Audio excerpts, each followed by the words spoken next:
Patient কখন? Next শিফটে। Patient কাউকে নিয়েছে? না, এখনো কেবিনেই আছে। আচ্ছা, পেশেন্টের বয়স হচ্ছে 56, নাম সালাউদ্দিন দুখু। ওনার চোখের কি নাম বললেন? সালাউদ্দিন দুখু। সালাউদ্দিন দুখু।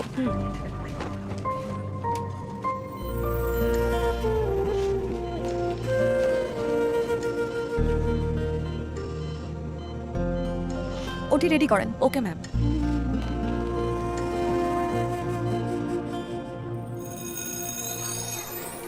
প্রতিটি মানুষ জীবনে কোথাও না কোথাও আটকে যায়, তখন মনে হয় সামনে এগিয়ে যাবার আর কোনো পথ খোলা নেই। কিরে শঙ্খ, রেজাল্ট মনের মতো হয়নি? স্যার, আমার নাম ঝিনুক। কিন্তু আমি তোকে শঙ্খ বলেই ডাকবো। শোন, লেখাপড়াকে তোর দায়িত্বের মতো করে দেখিস না, এনজয় কর। লেখাপড়াকে শেখার একটা সুযোগ হিসেবে দেখ।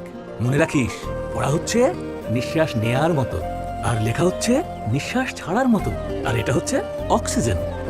স্যার আমায় সেদিন কি যে মন্ত্রণা দিলেন, আমি যেন সামনে এগিয়ে যাবার পথ খুঁজে পেলাম। সে পথে কিভাবে চলতে হয় সেটাও শিখে নিলাম অবলীলায়। ম্যাম, আসবো?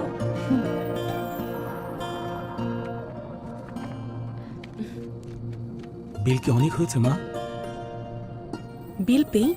জি ম্যাম, আপনাদের সমস্ত বিল ডাক্তার ঝিনুক পে করে দিয়েছে।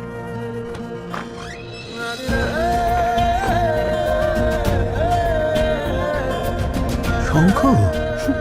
জি স্যার, আপনার শঙ্খ। শিক্ষকরাই আমাদের জীবন গড়ার কারিগর।